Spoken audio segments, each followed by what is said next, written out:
हरे कृष्णा। सभी भक्तों का हार्दिक स्वागत है आज के प्रातःकालीन श्रीमद् भागवत क्लास में। तो हमने पढ़ा कि किस प्रकार ध्रुव महाराज को उनकी माता के द्वारा उसकी कटु शब्द वचन से ठेस पहुंचाते हैं। किस प्रकार वो जंगल जाता है, नारद मुनि उन्हें मंत्र देते हैं, वो तपस्या करते हैं, भगवान के समक्ष प्रकट होते हैं, उन्हें वरदान देते हैं। किस प्रकार ध्रुव महाराज अपने आप को बड़ा दुर्भाग्य अभागा समझता है, भगवान से जो कि मोक्ष प्राप्त कर सकते हैं, जन्म मृत्यु जरा व्याधि के चक्कर से छुटकारा दिला सकते हैं, ऐसे भगवान के समक्ष उन्होंने भौतिक इच्छाएं रखी। उनकी भौतिक इच्छा भी पूरी होती है। भगवान जो साथ ही साथ उनको वैकुंठ का भी उन्हें राजा बनाते हैं। एक ध्रुव नामक एक लोक है जो भगवान कहते हैं मेरे धाम के समान है, उसका कभी प्रलय नहीं होगा, उसके तुम राजा बनोगे ये शरीर छोड़ने के बाद। फिलहाल तुम इसी पृथ्वी के राजा बनोगे। तो फिर ध्रुव महाराज वापस आते हैं, सभी लोग उनका स्वागत करते हैं, उसके पिता उनका स्वागत करते हैं, दोनों माताएं स्वागत करती हैं। फिर सही समय आने पे, उचित समय आने पे उसके पिता उत्तानपाद सारा जीवन, अपने गृहस्थ जीवन को, राज्य को त्याग के वन में चले जाते हैं तपस्या करने के लिए, और ध्रुव महाराज को राजा बना देते हैं। तो हमने यहाँ तक पढ़ा। तो आज हम लोग ध्रुव महाराज राजा बन के क्या करते हैं, उनके पराक्रम के बारे में आज हम लोग पढ़ेंगे। ओम अज्ञानतिमिरान्धस्य ज्ञानाञ्जनशलाकया चक्षुरुन्मीलितं येन तस्मै श्रीचैतन्य मनोभीष्टं स्थापितं येन भूतले स्वयं रूप कदा मह्यं ददाति वन्देऽहं श्रीगुरु श्रीयुतापदकमलं श्रीरूपं साग्रजातं सहगण रघुनाथान्वितं तं सजीवं साद्वैतं सावधूतं परिजनसहितं कृष्णचैतन्य श्रीराधा कृष्णपादान् सहगण ललिता श्रीविशाखान्वितान् नम ओं विष्णुपादाय कृष्णप्रेष्ठाय भूतले श्रीमते जयपताक स्वामिनिति नमो आचार्य पादाय निताय कृपा प्रदायिने गौर सखा धामुदय नवगुणारिणे नम ओं विष्णुपादाय कृष्णप्रेष्ठाय भूतले श्रीमते भक्ति वेदांत स्वामी नमस्ते सरस्वती देवे गौरवाणी प्रचारिणे निर्विशेष शून्यवादी पाश्चात्य देशकारिणे हे कृष्णा करुणा सिंधु दीनबंधो जगत्पते गोपेश गोपिका कांत राधा कांत सप्त कांचन गौरांगी राधे वृंदावनेश्वरी वृषभानुसुते देवी प्रणमामि। वांछा कल्पतरुभ्यश्च कृपा सिन्धुभ्येव च पतितानां पावनेभ्यो वैष्णवेभ्यो नमो नमः। जय श्री कृष्ण चैतन्य प्रभु नित्यानंद श्री अद्वैत गदाधर श्रीवास आदि गौर भक्तवृंदा। हरे कृष्णा कृष्णा कृष्णा हरे हरे, हरे राम राम राम हरे हरे। मंगलाचरण की जय। ओम नमो भगवते वासुदेवाय। ओम नमो भगवते वासुदेवाय।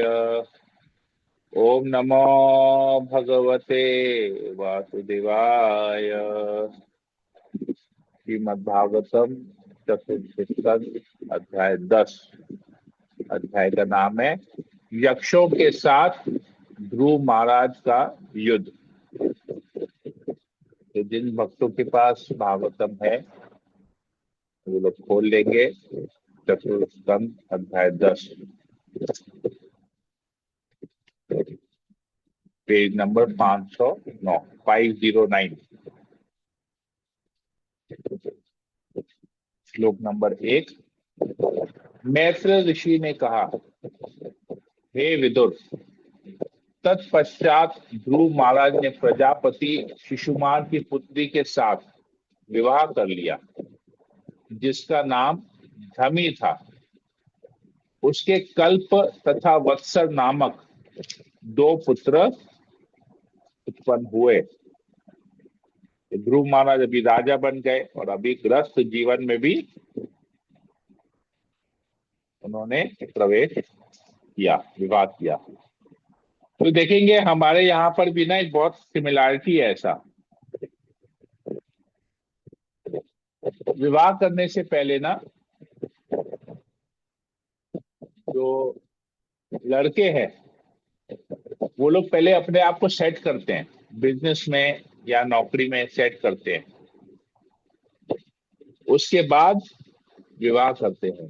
पूछते हैं ना कमाता कितना है, लड़का कमाता कितना है, भाई अपना घर है कि नहीं, अपना दुकान है कि नहीं, अपनी नौकरी परमानेंट है कि नहीं, कितना कमाता है।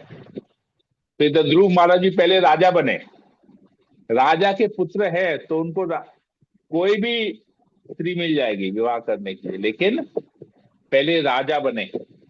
राजा बनने के बाद उन्होंने विवाह किया, अपने गृहस्थ जीवन को।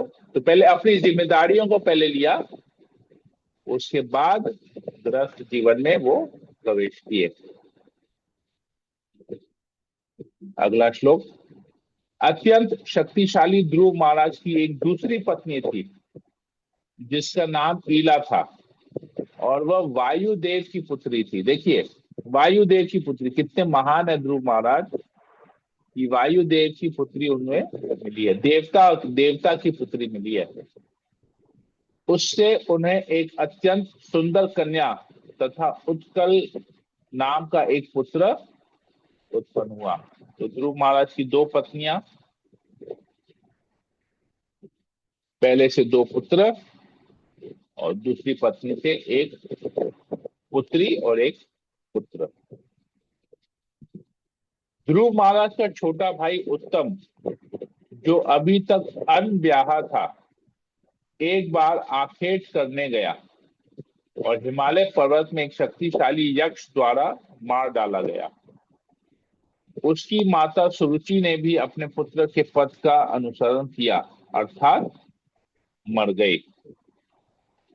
तो उसका जो भाई था, चौथेला भाई, जो उससे ध्रुव महाराज से उम्र में छोटा था, उसने भी विवाह नहीं किया था। तो उसको यक्षों ने मार डाला और फिर उसकी माता सुरुचि भी थोड़े समय बाद उसने भी अपना शरीर छोड़ दिया।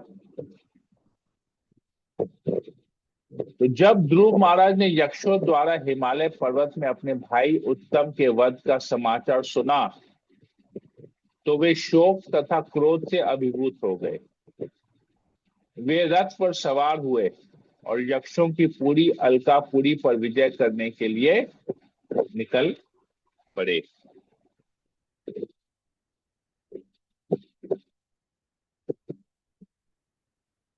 तो प्रभुपाद जी तात्पर्य में लिखते हैं, इसमें बहुत इंपॉर्टेंट, ये हमारे जीवन के लिए एक शिक्षा है। प्रभुपाद जी लिखते हैं कि ध्रुव महाराज का क्रुद्ध होना, शोक से अभिभूत होना तथा शत्रुओं से ईर्ष्या करना, ये सारे कार्य एक भक्त के पद के प्रतिकूल नहीं थे।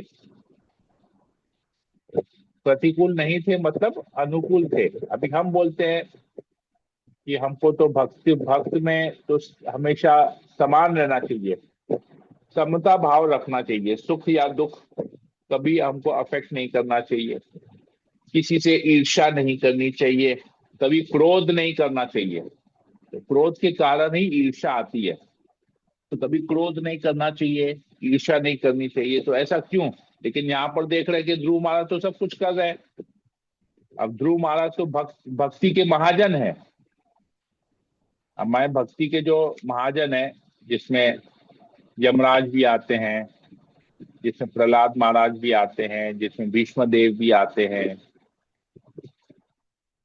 और जिसमें ध्रुव महाराज भी आते हैं। तो ऐसे कई भक्ति के महाजन हैं, बलि महाराज भी आते हैं। तो अब भक्ति के जो महाजन है, मतलब जो हमको भक्ति सिखा रहे, जिनके आचरण को हमको सीखना चाहिए, जिनके पद चिन्हों का हमको अनुसरण करना चाहिए। अब हम बोलेंगे अरे ध्रुव महाराज ने भी तो क्रोध किया, ध्रुव महाराज ने हिंसा की, ध्रुव महाराज भी शोक में डूब गए, ध्रुव महाराज भी यक्षों से ईर्ष्या करने लगे क्योंकि उसने उसके भाई को मारा। आप तो बोलते हैं आप शरीर नहीं आत्मा है, फिर आत्मा को तो मृत्यु नहीं होता है, शरीर का मृत्यु होता है। तो ध्रुव महाराज तो आसक्त हो गए, कैसे भक्त है, अपने भाई के प्रति, शरीर के रिलेशन के प्रति आसक्त हो गए। तो अगर हम ऐसा करें तो हम क्यों गलत है? हमारे लिए फिर आसक्ति सही है, परिवार के प्रति आसक्ति सही है। कोई हमको कुछ कहेगा तो हमको अपना बदला लेना भी जरूरी है, हमको तो ये सब करना चाहिए, ध्रुव महाराज ने तो ये सब किया। तो लोग बोल सकते हैं। तो प्रभुपाद जी इसका एक्सप्लेनेशन देते हैं, कहते हैं कि ये भ्रांत धारणा है कि भक्त को क्रोध, ईर्ष्या तथा शोक से अभिभूत नहीं होना चाहिए।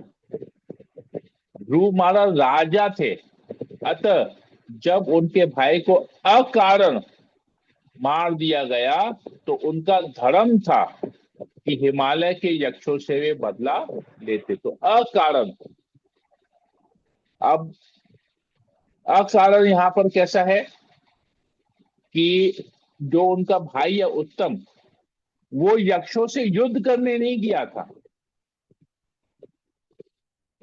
वो किसी को हानि पहुंचाने नहीं गया था,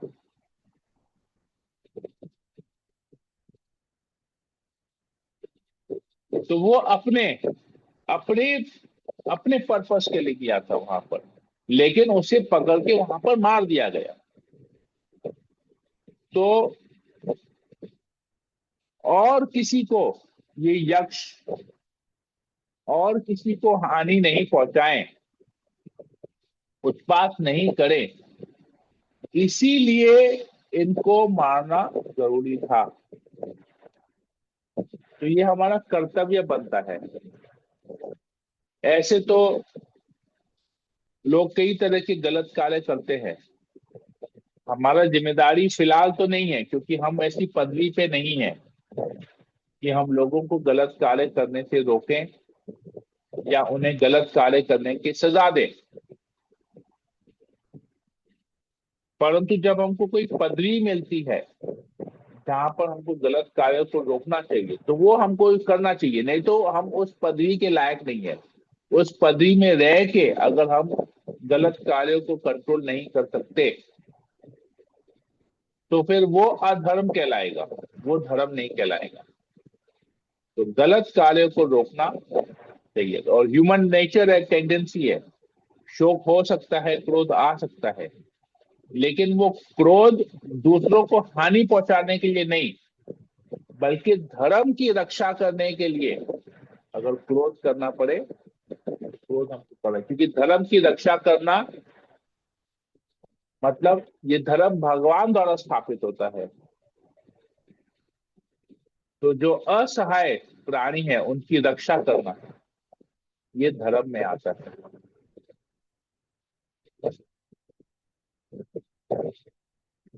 अगला श्लोक लेते हैं, 5 नंबर। ध्रुव महाराज हिमालय प्रखंड की उत्तरी दिशा की ओर गए। उन्होंने एक घाटी में एक नगरी देखी जो शिव के अनुचर भूत प्रेतों से भरी पड़ी थी। इस श्लोक में बताया गया है, प्रभुपाद जी लिखते हैं तात्पर्य में, कि यक्ष बहुत कुछ शिव के भक्त हैं। इस तरह यक्षों को तिब्बती जनजाति की तरह हिमालय की आदिम जाति माना जा सकता है। मैत्र ने आगे कहा, हे विदुर, जैसे ही ध्रुव महाराज अलकापुरी पहुंचे, उन्होंने तुरंत अपना शंख बजाया, जिसकी ध्वनि संपूर्ण आकाश तथा प्रत्येक दिशा में गूंजने लगी। यक्षों की पत्नियां अत्यंत भयभीत हो उठी। उनके नेत्रों से प्रकट हो रहा था कि वे चिंता से परिपूर्ण थी। हे वीर विदुर, ध्रुव महाराज के शंख की गूंजती ध्वनि को सहन न कर सकने के कारण यक्षों के महाशक्तिशाली सैनिक अपने अपने अस्त्र शस्त्र लेकर अपनी नगरी से बाहर निकल आए और उन्होंने ध्रुव पर धावा बोल दिया। ध्रुव महाराज, जो महारथी तथा निश्चय ही महान धनुर्धर भी थे, तुरंत ही एक साथ 3-3 बार छोड़ करके उन्हें मारने लगे। तो एक नॉर्मली लोग हम देखते हैं कि वर्तमान काल में एक व्यक्ति एक तीर, एक जो है एक ही बाण छोड़ सकता है। धनुष उठाएंगे, एक टाइम पे एक बाण छोड़ेंगे। परंतु इतने पराक्रमी थे और उनकी धनुर्विद्या इतनी हाई लेवल की थी कि वो एक साथ 3 बाण छोड़ रहे थे। मतलब एक एक बोलते हैं ना, एक एक हम लोग एक कहावत बोलते हैं, एक पत्थर से 2 शिकार। तो इधर ये एक तीर से 3 शिकार कर रहे थे। इस थोड़ा सा इसको हम थोड़ा सा देख सकते हैं। अगर किसी ने बाहुबली पिक्चर देखा होगा, तो बाहुबली मूवी में भी यही था कि एक साथ वो जो है 3, जो बाहुबली जो हीरो था, वो एक साथ ना 3 बाण छोड़ता था। ये प्रैक्टिकल हमने देखा है। मतलब ये कला जो है ये बेकार, ये शास्त्र में बेकार नहीं दी गई है। हमने इसको प्रैक्टिकली देखा है। वो उसमें बताते हैं ग्रिप, कि कैसे हमको ग्रिप करना चाहिए, और वो 3 बाण एक साथ छोड़ सकते हैं। वो बकायदा उसमें दिखाते हैं कौन से कैसे कैसे उंगलियों का पोजीशन होना चाहिए, कैसे ग्रिप पकड़ना चाहिए। तो एक साथ आप 3 बाण छोड़ सकते हैं। अगला श्लोक लेते हैं, 7 नंबर, सॉरी 9 नंबर। जब यक्ष वीरों ने देखा कि उनके सिरों पर ध्रुव महाराज द्वारा बाण वर्षा की जा रही है, तो उन्हें अपनी विषम स्थिति का पता चला और उन्होंने यह समझ लिया कि उनकी हार निश्चित है। किंतु वीर होने के नाते उन्होंने ध्रुव के कार्य की सराहना की। तो ये देखिए, एक कितना यक्ष होने के बावजूद ही, मतलब राक्षस योनि होने के बावजूद भी, और दुश्मन उनको मार रहा है, फिर भी वो लोग उसकी वीरता की प्रशंसा कर रहे हैं कि कितना महान योद्धा है ये, कि एक साथ 3-3 बाण चला रहा है, और 3-3, और हर बार में ऐसा नहीं है कि उनका कोई बाण निशाने से चूक रहा है। 3 बाण एक साथ चला रहे हैं तो तीनों के तीनों निशाने पे लग रहे हैं, और तीनों बाण से 3 यक्ष की हत्या हो रही है, मृत्यु हो जा रही है। घायल नहीं हो रहे हैं, कह रहे हैं सिर पे इनका मतलब एकदम खत्म कर दे रहे हैं हर बार। और इससे, हालांकि वो दुश्मन है, मार रहा है, परंतु उसकी वीरता की सराहना कर रहे हैं। तो जैसे यक्ष में भी ये एटिकेट है कि अगर किसी का कोई गुण है, उस गुण की प्रशंसा वो लोग करते हैं, एक्नॉलेज करते हैं उसको। और हम इधर भक्ति में देखते हैं कि हम क्या करते हैं, उसके गुणों को, उसके अवगुणों को इतना ज्यादा, भले छोटा सा अवगुण हो और बहुत सारे गुण हो, उस छोटे से अवगुण की इतनी सराहना करते हैं कि सारे गुण खत्म हो जाए, जैसे लगता है ये पैदाइशी पापी है, इसमें कोई गुण है ही नहीं। तो ये कलयुग में ये हम लोगों का हालत है। तो ये भक्त के चरित्र को सही तरीके से नहीं रिफ्लेक्ट करता है। हम जब पूतना लीला के बारे में पढ़ते हैं, अध्ययन करते हैं, सुनते हैं,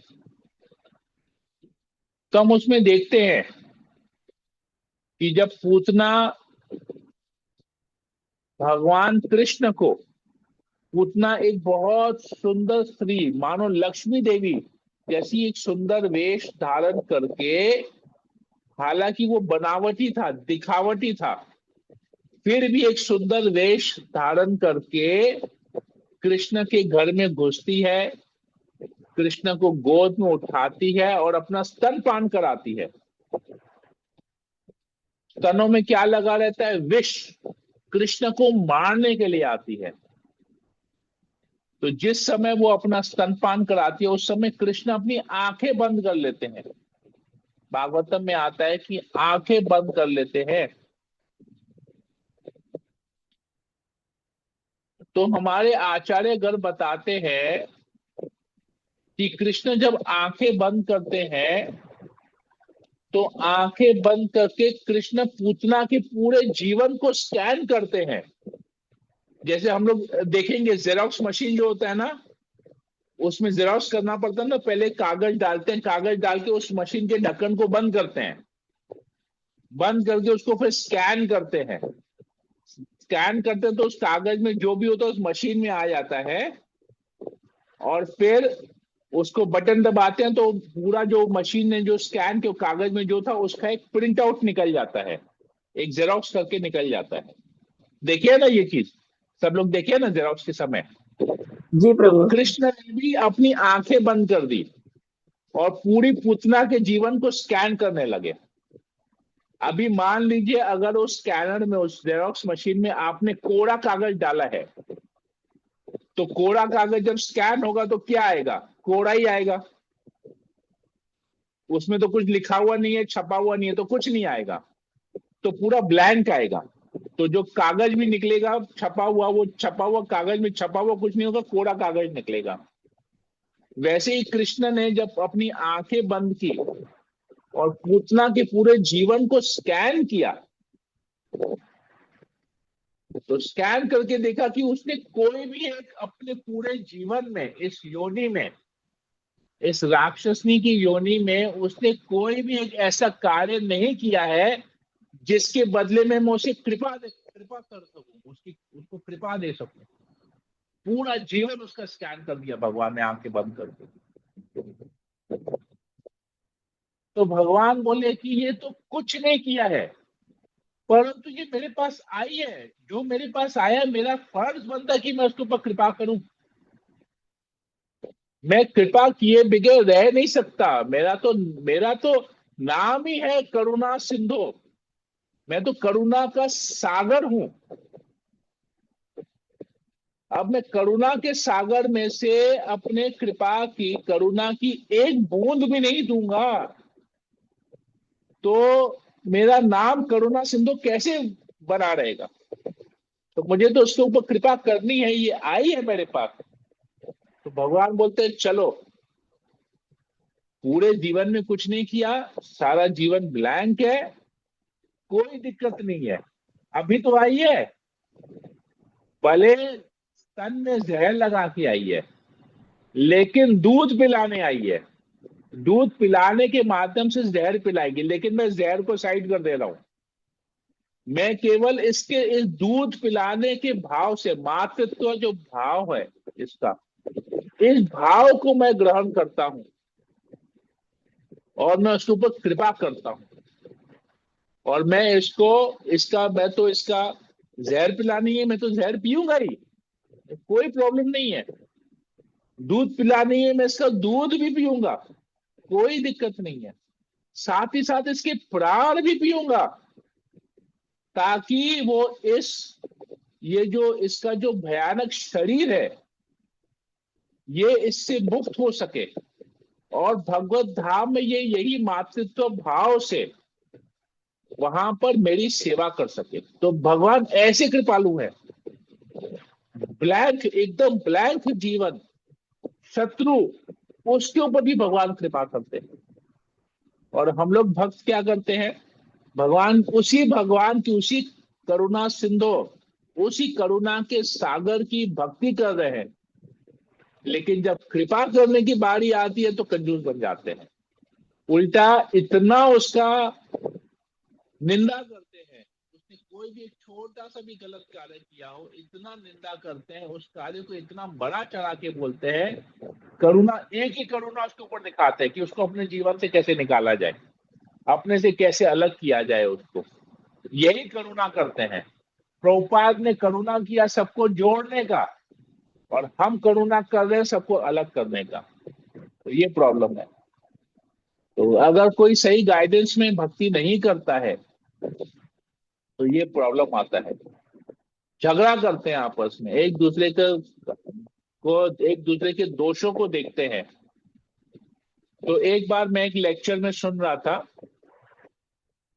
पूजनीय राधानाथ स्वामी महाराज के लेक्चर में सुन रहा था।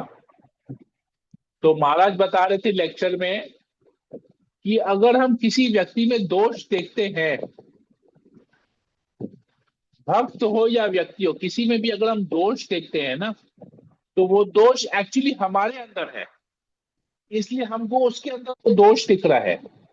अगर वो दोष हमारे अंदर नहीं होता तो हमको उसके अंदर भी वो दोष नहीं दिखता। तो उसके दोष को सबके सामने प्रकट करने से पहले हमको अपने अंदर उस दोष को खत्म करना पड़ेगा। जब हम अपने अंदर उस दोष को खत्म करेंगे तो हम दूसरे में भी वो दोष नहीं देख पाएंगे, और दूसरे में केवल गुण देखेंगे, उसमें अवगुण नहीं देखेंगे, और उनके गुणों की इतनी प्रशंसा करेंगे कि उसके अंदर अगर कुछ अवगुण होगा वो अपने आप खत्म हो जाएगा उसकी प्रशंसा करके। तो प्रभुपाद जी ने, मैं एक प्रभुपाद के लीला से एक आपको छोटा सा एक उदाहरण देता हूं कि प्रभुपाद जी ने अपने एक शिष्य को, एक माता जी थी जो बहुत अच्छी पेंटर थी। तो हम लोग आज जितने भी फोटोग्राफ देखते हैं, सब प्रभुपाद ने अपने पर्सनल इंस्ट्रक्शन से सबके सामने सबको पेंट करवाया था, वो प्रभुपाद के गाइडेंस से। जैसे हमने पिछली बार परमात्मा का एक पेंटिंग देखा था, हमने शेयर किया था क्लास के समय, तो वैसी एक पेंटिंग और है। उसमें प्रभुपाद जी ने माता जी को बोला था कि आप इस तरह एक पेंटिंग बनाइए जिसमें कृष्ण खड़े हैं, कृष्ण का ऐसे रूप है, इस तरह खड़े हुए हैं, इस प्रकार बांसुरी पकड़े हुए हैं, इस प्रकार माला पहने हुए हैं, इस प्रकार के वस्त्र पहने हुए हैं, ऐसा इस प्रकार का पेड़ है, ऐसा जंगल है, ऐसे पूरा बोला है। और बोले कि राधा रानी को पेंट कीजिए कि राधा रानी के हाथ में माला है और वो कृष्ण को अर्पण करने जा रही हैं। तो प्रभुपाद ने पूरा गाइडेंस दिया कि कैसे उनको पेंटिंग करना है।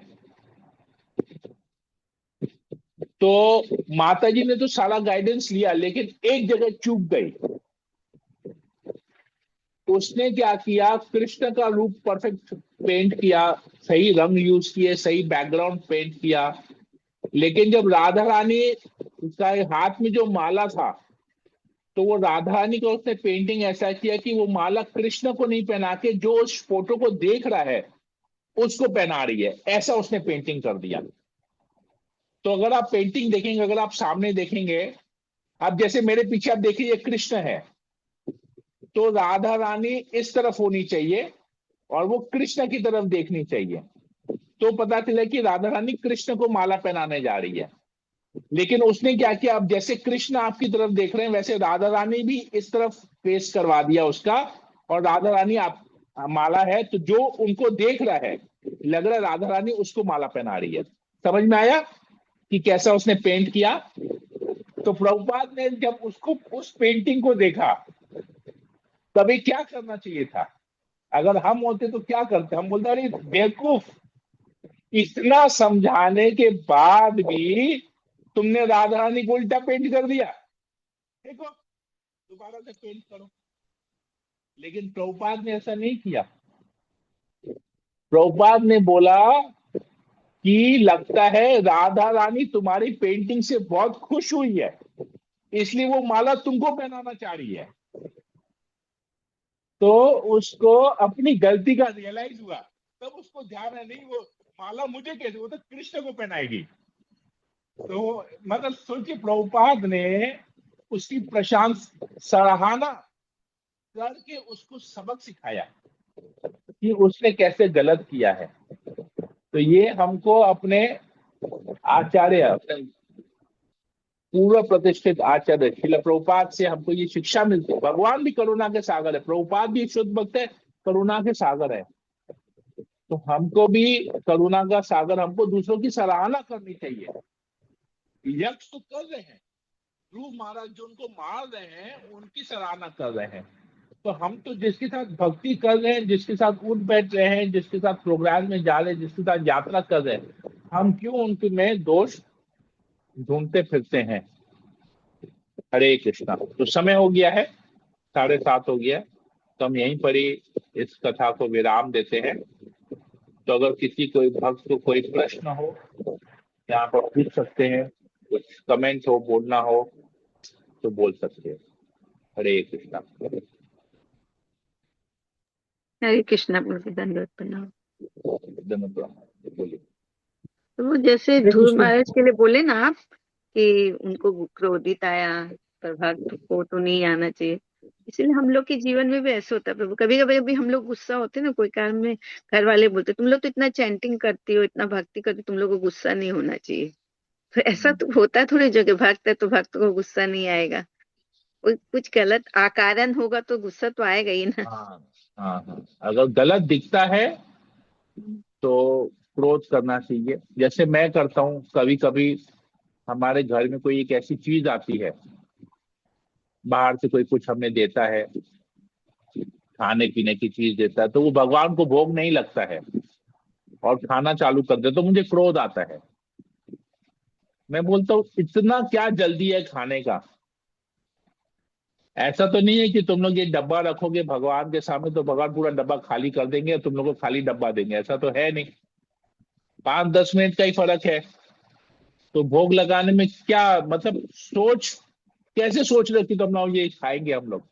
मैं तो सोच के भी हैरान हो जाता हूँ कि भगवान को नहीं खिला, कोई देके गया है, उसके पाप को हम ले रहे हैं। कोई देके गया उसके पाप को हम ले रहे हैं, और उसके पाप को ले रहे हैं तो हम में और उसमें क्या फर्क हुआ? तो हमको उसको, उस पर करुणा हो, उस पर भगवान की कृपा हो, इसलिए तो हमको ये भोग लगाना चाहिए। कहते हैं जो फल भी हम जब भगवान को भोग लगाते हैं तो वो पेड़, जिस पेड़ का वो फल है उस पेड़ को तक की कृपा मिलती है।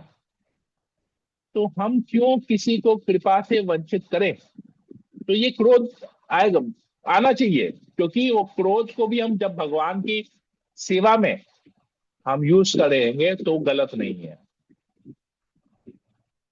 तो वो क्रोध सही है, जब भगवान की इसी सेवा में क्रोध को यूज करे तो वो क्रोध एकदम सही है। तो यहाँ पर तो धर्म की रक्षा करने के लिए क्रोध कर रहे हैं। ध्रुव महाराज केस हम देख रहे हैं, इस केस में सेंसिबल होना चाहिए, मतलब इस प्रकार व्यक्त करना चाहिए कि अगला समझ जाए। लेकिन अगला हमसे दूर भाग जाए तो वो क्रोध करना गड़बड़ रहेगा। तो बहुत सेंसिबली करना पड़ता है एक्चुअली, कहते हैं इसलिए भक्ति ना बहुत सोच समझ के कदम रखना पड़ता है, नहीं तो लोग तुरंत ही बोलेंगे ना, तुरंत ही आपके अवगुण को निकाल देंगे, इतना जप कर रहे हैं, सब बोलेंगे। देखिए, प्रशंसा करेंगे लेकिन निंदनीय तरीके से। 16 माला जप कर रहे हो, भक्त हो, फिर भी क्रोध कर रहे हो। प्रशंसा की है कि 16 माला जप कर रहे हो, भक्त हो, लेकिन निंदनीय तरीके से क्रोध कर रहे हो। अल्टीमेट है कि क्रोध कर रहे हो, निंदा है। प्रशंसा को निंदा में कन्वर्ट कर रहे हैं। ये प्रॉब्लम है, ऐसा नहीं होना चाहिए। तो इससे पता चलता है कि लोगों की सोच कैसी है, मेंटालिटी कैसी है। इसलिए इसलिए लोग प्रशंसा निंदन तरीके से नहीं करें, तो हमको भी थोड़ा सा इसलिए हमेशा कैलकुलेट करके सोच समझ के तो बोलना चाहिए। यस, थैंक यू माता जी। ओके, और किसी को कुछ पूछना है, कुछ बोलना है? प्रभु ऐसा ही मेरे आप ही साथ हुआ था। बताओ। आशा गुरु प्रभु को हम बोले, हम यहाँ स्कूल हाँ में आए थे शांति के लिए, और हाँ यहाँ भी वही झगड़ा झमेला कर रहे हैं, तो क्या फायदा, हमको यहाँ आने से कोई हाँ फायदा नहीं है। वो बोले हाँ नहीं, पहले जो आप करते थे वो गलत था, अभी जो कर हाँ रहे हैं वो भगवान के लिए कर रहे हैं, तो भगवान के लिए आपको हाँ क्रोध आना चाहिए। जैसे हनुमान जी को आ गया था, हनुमान जी तो बहुत बड़े भक्त थे, उनको भी हाँ क्रोध आया तो लंका जला दी, हाँ तो भगवान के लिए था। तो क्रोध जो है हाँ। भगवान के लिए करना चाहिए, अपने राइट, स्वार्थ के लिए नहीं। अपने स्वार्थ के लिए। राइट, सही है। ठीक है। और किसी को कुछ पूछना है, कुछ बोलना है? हरे नहीं, कृष्ण प्रभु, हरे कृष्ण। बहुत हरे अच्छा प्रभु, बहुत सुंदर। देखिए आज कितना सबका फेस दिख रहा है। थोड़ा बहुत आज पंखा दिख रहा था बंद और खुला, वो भी बंद हो जाएगा, दिखेगा सबका फेस दिखेगा तिलक सहित। मेरे को बड़ा अच्छा लग रहा है। ऐसे होने से क्या आनंद आता है। और कोई इधर कर रहा उधर का, भागवतम लेके भी बैठी हूँ, तो ऐसा मैं चाहती हूँ रोज हो, मैं भी सुधरूं आपके साथ में रह के। ये और सभी भक्तों से मैं भी भी आज रिक्वेस्ट सबको है। देख पा रहा हूँ, क्योंकि मैं भी आज से बुक लेके बैठा हूँ, क्योंकि बुक से पढ़ने का मजा ही अलग होता है। हाँ, बुक में स्क्रीन में पढ़ो तो तो फिर वो समझ भी आ रहा है। जैसे लग रहा है प्रभुपाद का हम लोग साक्षात प्रभुपाद को संग कर रहे हैं। बुक से पढ़ने से ऐसा लगता है। लैपटॉप में पढ़ने से लगता है कि हम कोई डॉक्यूमेंट पढ़ रहे हैं, लेकिन बुक से पढ़ने से लगता है कि प्रभुपाद की कृपा, डायरेक्ट हमको प्रभुपाद की कृपा मिल रही है, सही ऐसा है प्रभु। फील होता है। लेकिन पता चलता है, भले ये छपा हुआ है, लेकिन जब भी बुक को देखता हूँ ना, मुझे ऐसा लगता है कि वो प्रभुपाद जी लिख रहे हैं। एक ही चीज हमारे लिए लिख रहे हैं कि तुम पढ़ो, तुम्हारे लिए मैं लिख रहा हूँ, पढ़ो पढ़ो पढ़ो। मेरे मेहनत को तुम लोग जो है सफल करो, पढ़ो पढ़ो, दूसरों को पढ़वाओ। Right, thank you. मैं तो तो सभी एग्जाम भक्तों वगैरह का बहुत देती बहुत ना, पूरा धन्यवाद। मेरे आप को लोग सब अच्छा लोग लगता है। आज हाँ एकदम। वीडियो ऑन करके बैठे हैं, तो मुझे भी बहुत अच्छा लग रहा है। बहुत बहुत धन्यवाद। Okay. तो कोई प्रश्न है और किसी को कोई प्रश्न है? नहीं, तो फिर हम सेशन को यही एंड करते हैं। हरे हरे कृष्ण। आशा रानी माता जी बोलिए, कुछ बोलना था आपको? हरे कृष्ण। देखिए प्रभु जी, अभी जो आप बता रहे थे ना कि घर में जो भी आता है भगवान के भोग लगा कर ही उनकी करना चाहिए, चाहे बाहर से भी कोई ना कोई जाए। तो प्रभु जी, टाइम तो मतलब कि जैसे लगता है शुरू शुरू में तो बहुत मतलब कि ऐसा ना पेशेंस रखना पड़ा, बहुत पेशेंस रखना पड़ा इस चीज के लिए।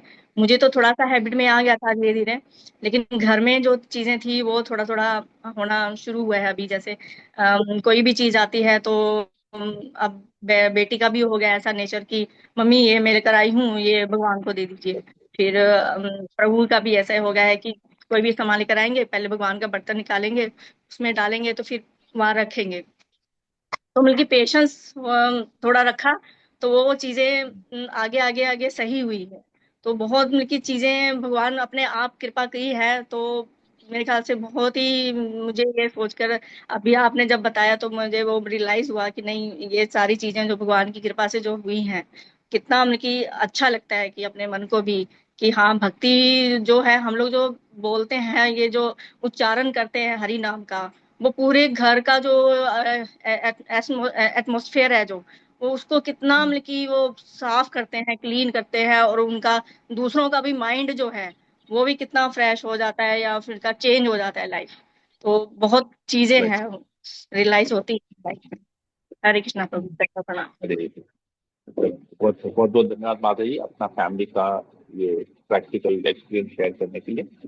ठीक है, तो फिर हम सेशन को यही एंड करते हैं।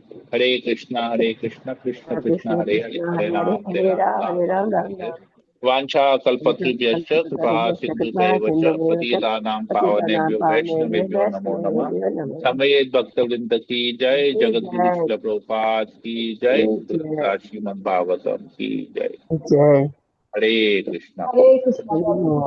हरे कृष्णा धन्यवाद।